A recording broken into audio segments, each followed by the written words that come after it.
নমস্কার, welcome to sweet roots. আজকে আমরা চলেছি কলকাতারই অনতি দূরে নিউ টাউনে একটি সুন্দর জগন্নাথ মন্দির দর্শন করতে। আমরা নিজস্ব গাড়িতেই চলেছি। কি করে যেতে হয়, কখন মন্দির খোলা থাকে ইত্যাদি সম্পূর্ণ তথ্য আপনাদের জানাবো। সঙ্গে থাকবেন আর দেখতে থাকবেন সুইট রুটস।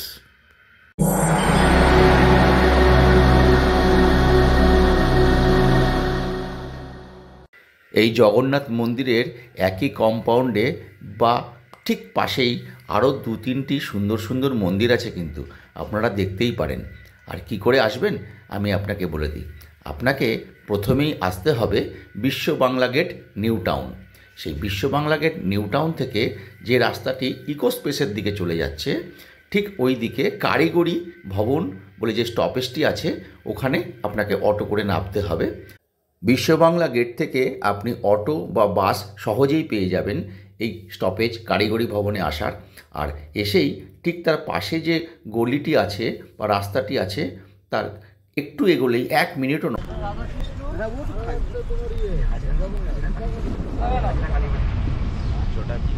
আপনাদের একটু বুঝিয়ে দিই, আমরা এই কারিগরি ভবনের পাশ দিয়ে আমরা ঢুকে এই দিক থেকে এসছি। একদমই কাছে, 1 মিনিটও লাগবে না। এইটি হচ্ছে হরি মন্দির। চলুন সামনে যাই।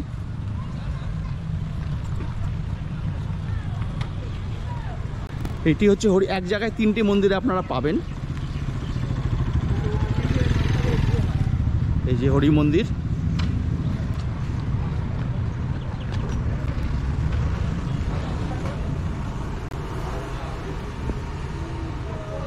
এই হরি মন্দিরের পাশেই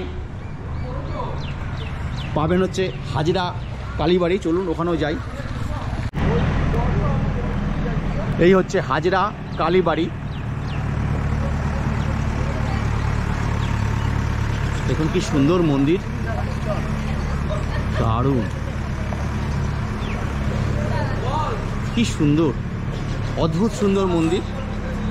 চলুন বিগ্রহ দেখা যায়। শিব পার্বতী বসে আছেন। একটু ফটো নেব, ফটো উনি না করছেন, তো আমি আর মন্দিরের ভিতরে ঢুকছি না, বেরিয়ে আসলাম।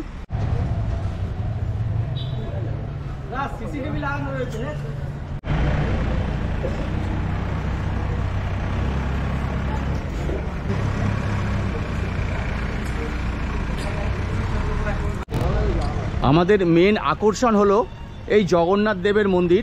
পুরীর জগন্নাথ দেবের মন্দির অনেকেই যেতে পারছি না, সময়ের অভাবে বা কাজের জন্য। তো আমরা কলকাতার বুকেই এই নিউ টাউনেই হয়েছে একটা অদ্ভুত সুন্দর জগন্নাথ দেবের মন্দির। আপনি দেখে সত্যি বিস্মিত হবেন এবং ভালোও লাগবে, মন একদম পবিত্র হয়ে উঠবে। আসুন না একদিন দেখে আসি। আমরা তো চলে এসেছি, এই যে সঙ্গে এসছে দেখুন। আজকে কারা কারা এসছি আমরা? আজকে আমার শাশুড়ি মা এসছেন, শাশুড়ি মা, এই যে জেঠিমা, আমার ভাই রাজা, আর আমার ওয়াইফ অনুপমা তো আছেই। আজকে রাহুল আসতে পারেনি, তো জুতো খুলে ঢুকতে হবে। খুব সুন্দর পরিবেশ। চলুন। মন্দিরটি এবছর মানে 2024-এর জুলাই মাসেই প্রতিষ্ঠা পেয়েছে। আর এটি সবথেকে উঁচু জগন্নাথ টেম্পল কলকাতার মধ্যে বলা যেতেই পারে। প্রায় 70 থেকে 80 ফুট উঁচু। যেরকমটি বললেন, খিদিরপুরেও জগন্নাথ মন্দির আছে, আরও জগন্নাথ মন্দির কলকাতায় আছে, সবথেকে উঁচু এটি বলে আমার ধারণা। আর মন্দিরের কাজগুলো দেখুন, সেই সমুদ্র মন্থনের সেই দৃশ্যটি এখানে চিত্রায়িত হয়েছে। দেখুন, দেবতা অসুর, একদিকে দেবতা একদিকে অসুর, আর ঠিক তার উপরে রয়েছে দেখুন জগন্নাথ দেবের একটি মূর্তি, কৃষ্ণের আদলে তৈরি, কি সুন্দর। আর চারিদিকে কাজগুলো দেখুন, কৃষ্ণের বিভিন্ন রকম রূপ এখানে বর্ণিত হয়েছে। আর আপনাদের অসুবিধা হবে না। দেখুন জেঠিমাও, আমার শাশুড়ি মাও হাঁটতে অসুবিধা হয়, কিন্তু সিঁড়ি কিন্তু খুব অল্প, একদমই অল্প, আর মাত্র 4 ইঞ্চির সিঁড়ি, কোনো সমস্যা নেই। মন্দিরের ঢোকার মুখেই রয়েছে দুটি সিংহের মূর্তি, যেরকম সব জগন্নাথ মন্দিরেই পাওয়া যায়। আর দেখুন বিভিন্ন অবতারের রূপ, কি সুন্দর সাজানো। মূল গর্ভগৃহে বিরাজ করছেন জগন্নাথ দেব, বলরাম, সুভদ্রা মাতা, এই আসল মূর্তি।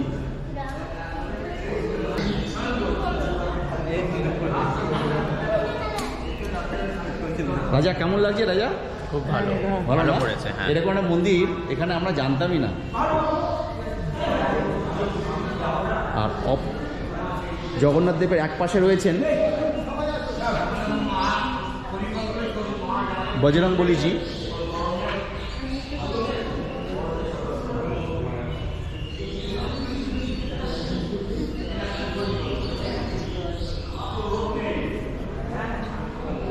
আরেক পাশে রয়েছেন রাম, লক্ষ্মণ, সীতা দেবী।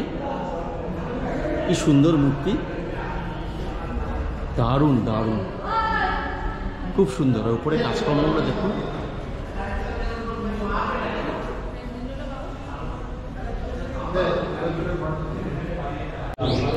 মন্দিরটি চালু হয়েছিল 11ই জুলাই 2024-এ, বৃহস্পতিবার। দেখুন এখানে লেখা আছে, তার মানে বেশি দিনের নয়, 4-5 মাসেরই পুরনো। খুব সুন্দর মন্দির, খুব সুন্দর। এরকম একটা মন্দির আছে আমি জানতেই পারতাম না যদি আমি না আসতাম। আমি একটু মন্দিরের কর্মকর্তার সাথে কথা বলে নিই, উনি বলে দেবেন। মন্দিরটি দেখলাম তো নতুন হয়েছে 11ই জুলাই। কটা থেকে কটা খোলা থাকে যদি একটু বলে দেন। আমাদের সকালে হ্যাঁ 6টায় হ্যাঁ এবং 5টায় কেউ 5টাও চলে আসে। 5টা বা 6টা? 5টা 6টা হয়, আর পিছ হতেই পারে। হ্যাঁ ঠিক আছে। এবার এগুলো পরিষ্কার ঝরঝর করা হবে। হ্যাঁ। এবং আমাদের প্রতিদিন নিত্য অন্নভোগ দেওয়া হয় ভগবানকে। আচ্ছা, সেই অন্নভোগ রান্না শুরু হয়ে যায় সকালে। সকালে অন্নভোগ শুরু হয়ে যায়। হ্যাঁ। ব্রাহ্মণ সকালে মূর্তি এসে গেল, এসে ব্রাহ্মণ আছে। আচ্ছা। বসে, ব্রাহ্মণ। আচ্ছা আচ্ছা আচ্ছা, ইনি নমস্কার। সকালে এসে পুজো করেন। আচ্ছা। পুজো করার পরে আবার একটু বিশ্রাম করে। হ্যাঁ। আবার 12টার সময় পুজো করে। আমরা যে ভোগটা সকাল থেকে তৈরি হয় হ্যাঁ। 5 জনকে দেওয়ার জন্য, হ্যাঁ। সেই ভোগটা আমরা ভগবানকে নিবেদন করা হলো। হ্যাঁ নিবেদন করার পরে ব্রাহ্মণ পুজো করলো। হ্যাঁ। করে আমরা 8 ঘন্টা দৌড়তে রাখা হলো ভগবানকে সেবা করার জন্য। 8 ঘন্টা। সে টাইমিংটা বলে দিন তাহলে আমার দর্শকদের সুবিধা হবে। হচ্ছে 12টা 12টা থেকে 1 ঘন্টা মানে ভগবান সেবা করবেন। সেবা কর, দারুণ। হ্যাঁ। হ্যাঁ, ভগবান সেবা করবে। হ্যাঁ, আমরা বাইরে ওয়েট করব, ওনার সেবা হয়ে গেলে আমরা ভোগ প্রসাদ গ্রহণ করব। আমরা হাততালি দিয়ে ভগবানকে ডেকে আমরা প্রসাদটা এনে আরো যে আমাদের প্রসাদ আছে হ্যাঁ। তার সঙ্গে একটু মিশিয়ে দেওয়া হয়, সব মিশিয়ে জায়গায় দেওয়া তাই হয়। দিয়ে আমরা সেই ভোগকে যত লোক আসবে আমরা একটা বিতরণ করি। বাজি করেছে সবাইকে দেওয়া হয়। হ্যাঁ। এবং অনেক ক্ষেত্রে এসে বলছে যে আমরা তো 3-4 জন খেতে ইচ্ছে ভালো করে বেশি করি। হ্যাঁ। তাই কি করা যায়? হ্যাঁ আপনারা 4 জন আসবে কি 5 জন আসবে, আপনারা 2000 টাকা দিয়ে যাবেন। 2000 হ্যাঁ 2000 টাকা দিলে আমরা সেই সবজি ফবজি সব কিনে কিনে ভোগ বানিয়ে আপনারা প্রসাদ 4 জন খেলেন, নিবেদন করে তারপর আপনারা ভোগটা প্রসাদ আপনারাও নেবেন। খেলেন এবং তোমার ওই পয়সায় ভোগ কিন্তু আরো 5 জন। তাহলে আপনি আপনার নাম্বারটা যদি বলেন, লোকেরা তাহলে ফোন করবে আপনাকে। নাম্বারটা বলুন। হ্যাঁ। Phone number 75 75 95 95 88 88 1 1 003। 003। তা আপনারা বুঝতেই পারলেন, আপনারা যদি এখানে ভোগ প্রসাদ নিতে চান বা কিছু ডোনেশন করতে চান ভোগ প্রসাদের জন্য, ওনার সাথে এই নাম্বারে যোগাযোগ করবেন। নাম্বারটা আমি লিখে দেবো স্ক্রিনে। উনি আমাদের খুব সুন্দর করে বুঝিয়ে দিলেন। তো এই হলো ব্যাপার। আর বিকেলে আরতি কটা হয়? বিকেলে কটা? 3টে পর্যন্ত বন্ধ। হ্যাঁ 1 ঘন্টা বন্ধ, 2টা থেকে 3টে। আচ্ছা, 2টো থেকে 3টে তারপর বন্ধ, আবার বিকেলে 4টে থেকে খোলা হয়। 8টা পর্যন্ত খোলা। 8টা অবধি খোলা থাকে। এবং ঠিক আছে। বলবেন হ্যাঁ। যে এই মন্দিরটা আমরা কিভাবে তৈরি করেছি, কোনো সরকার বা কেউ পয়সা করতে হয়নি। হ্যাঁ। আসেনি, আমার বাবা সম্পত্তি বিক্রি হয়নি। ঠিক আছে। আমরা এই যে আমাদের কমিটি থেকে আমাকে বিল দিয়েছে। হ্যাঁ। আমি নানার কাছে বাড়ি বাড়ি সার্ব জায়গায় সবার কাছে দিয়ে ইনি একান্ত নিজস্ব প্রচেষ্টায় এনারা তৈরি করেছেন। কোনো গভর্নমেন্টের সাহায্য ওনারা পাননি। এনারা নিজের মন থেকে এনারা এখানে সেবা করেছেন এবং বাড়ি বাড়ি আমরা বাড়ি বাড়ি ভিক্ষে করে উনি বানিয়েছেন। খুব ভালো। ওকে, নমস্কার। এখানে যে বিগ্রহটি দেখছেন, এটি ভুবনেশ্বর থেকে নিম কাঠ এসছে পুরীর মন্দিরের সঙ্গে যুক্ত বিভিন্ন কর্মকর্তারা ওনারাই উদ্যোগ নিয়ে নিম কাঠে বানিয়ে এখানে পাঠিয়েছেন, এবং উনি বলছেন এখানকার কর্মকর্তা যে এয়ারপোর্ট অথরিটি একটা পয়সাও নেয়নি এইটা ক্যারি করার জন্য। এটা যখন কেরিয়ারে বা এয়ারের মাধ্যমে এসছে আর কি, 1 টাকা নিয়েছেন ওনারা। তা খুব ভালো লাগলো। এই যে রাম সীতার মূর্তিটি দেখছেন এবং বজরংবলী হনুমানজি, এই একজন ভক্ত নাম প্রকাশে অনিচ্ছুক, তিনি নিজের নাম বলতে চাননি, তিনি এইটা দান করেছেন। এখানে মিস্ত্রি এনে, স্যার যা বলছেন, এখানে মিস্ত্রি এনে এখানে বানানো হয়েছে। এই বজরংবলীজির যে মূর্তিটি দেখতে পাচ্ছেন, এই বজরংবলীজির মূর্তিটি কিন্তু একটা মহিলা ভক্ত দিয়েছেন, উনিও ওনার নাম প্রকাশে অনিচ্ছুক। পুরীর মন্দিরের মতো অবশ্য প্রতিটি জগন্নাথ মন্দিরেই থাকেন এই গরুরের মূর্তি স্তম্ভের উপরে দেখতেই পাচ্ছেন বসানো হয়েছে। ঠিক মন্দিরের সামনে, এই যে মন্দির, ঠিক মন্দিরের সামনে। মন্দিরটির পরিবেশ খুবই ভালো, খুবই খোলামেলা। আর সন্ধেবেলায় যখন একটি একটি করে লাইট জ্বলে উঠবে, ফোয়ারা চালু হবে, তখন এক অদ্ভুত পরিবেশ সৃষ্টি হবে। যদি আপনি ধর্মপ্রেমী মানুষ হন, তাহলে একটি সন্ধেবেলায় শীতকালে ঘুরে যেতেই পারেন। আপনার মন এই যে সব ভক্তিতে নামছেন, ভরে উঠবে। জেঠিমা, অনু, চাতালটা দেখুন কি সুন্দর পরিষ্কার পরিচ্ছন্ন, আর গাড়ি পার্কিং কোনো সমস্যাই নেই। দেখতেই পাচ্ছেন চারদিকে কত ফাঁকা জায়গা। আমিও গাড়ি রেখেছি, ওইখানে গাড়ি রেখেছি আমি। আর এই হাজরা কালীবাড়ি সামনেই রয়েছে, দেখতেই পাচ্ছেন সামনেই হাজরা কালীবাড়ি, যেখানে আমি দেখালাম। আর সন্ধে হয়ে গেছে, এর মধ্যে দেখুন লাইট জ্বলে উঠেছে, কি সুন্দর লাগছে দেখুন ফোয়ারা, দারুণ দারুণ। দেখুন সন্ধেবেলায় যখন লাইট জ্বলে ওঠে, মন্দিরের এক অপূর্ব রূপ, কি সুন্দর একটি আধ্যাত্মিক রূপ নিয়েছে দেখুন মন্দিরটি, এত সুন্দর লাগছে লাইটে।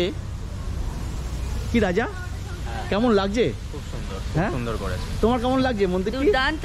হ্যাঁ, লাইট জ্বলেছে দেখো, বিউটিফুল বিউটিফুল। আপনারা সন্ধেবেলা তো একবার একটু চাক্ষুষ করবেন এই মন্দিরের আলোকোজ্জ্বল রূপটি। আমাদের সবকটি মন্দির, মানে জগন্নাথ দেবের মন্দির এবং আশেপাশে প্রত্যেকটি মন্দির সুন্দর করে দর্শন হয়ে গেল। আমরা এবার চলে যাচ্ছি মাত্র 4.5 থেকে 5 কিলোমিটার দূরে ইস্কন মন্দিরে, যেটি কিনা পরবর্তী পর্বে আমি দেখানোর চেষ্টা করব। সঙ্গে থাকবেন, যদি ভালো লাগে লাইক, সাবস্ক্রাইব এবং শেয়ার করে দেবেন।